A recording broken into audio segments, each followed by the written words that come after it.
ఆద్య police స్టేషన్కి పరిగెత్తుకొని వచ్చి సడన్గా చూసేసరికి శ్రీనుని పోలీస్తూ ఉంటారు. ఇక అప్పుడే శ్రీను అరుస్తూ ఉంటాడు. ఇక ఆద్య వచ్చి సడన్గా చూసి శ్రీను అని అంటుంది. అది చూసి శ్రీను ఆద్య అని చెప్పి అంటాడు. ఇక్కడే విసరమ్మ నువ్వు అని అంటే నేను ఆ భార్య అని అంటూ చెప్పేసరికి ఓ దొంగ భార్యవా, దొంగ మొగుడికి భార్య అని ఇంత గర్వంగా చెప్పుకుంటున్నావే, మొగుడు దొంగ అని అంటూ చెప్తే ఆయన దొంగతనం చేయటం ఏంటి, శ్రీను దొంగతనం చేయడు అని అంటే ఓనరే స్వయంగా చెప్తూ ఉంటే నువ్వేంటమ్మా దొంగతనం చేయడు అంటావు అని అంటూ పోలీస్ ఆఫీసర్ అంటాడు. ఇక అప్పుడే పక్కనే ఉన్న ఆ ఓనర్ ఇలా అంటాడు, అవును నా ఆటోలో 5 లక్షలు పెడితే దొబ్బేశాడు అని అంటూ చెప్తాడు.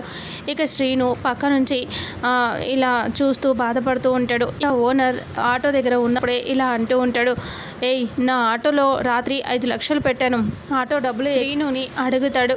అలా అడిగే షాక్ అయిపోయి నేను డబ్బులు తీయలేదన్నా నాకు తెలియదు అని అంటూ శ్రీను అంటే ఎవరు తీశారో నాకు ఎలా తెలుస్తుంది అంటే లేదు నువ్వు తీయకుండా ఎక్కడ పోతుంది, నువ్వే తిడితే లేదన్నా నిజంగా నేను తీయలేదు అన్నా సరే వినిపించుకోకుండా పోలీస్ స్టేషన్కి తీసుకొస్తాడు.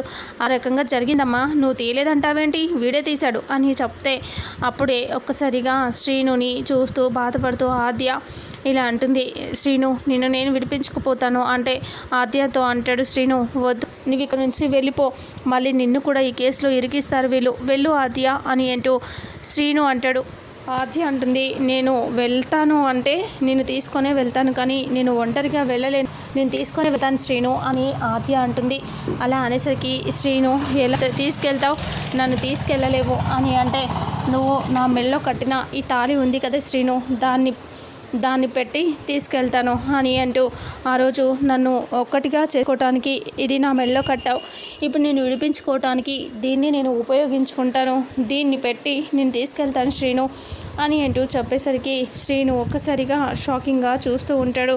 ఇక ఆద్య ఏమో బాధగా చూస్తూ ఉంటుంది. ఇక ఇంతటితో రేపు రాబోయే ఎపిసోడ్ ప్రోమో ఎండ్ అవుతుంది. ఫుల్ ఎపిసోడ్లో ఏం జరుగుతుందో తెలుసుకుందాం.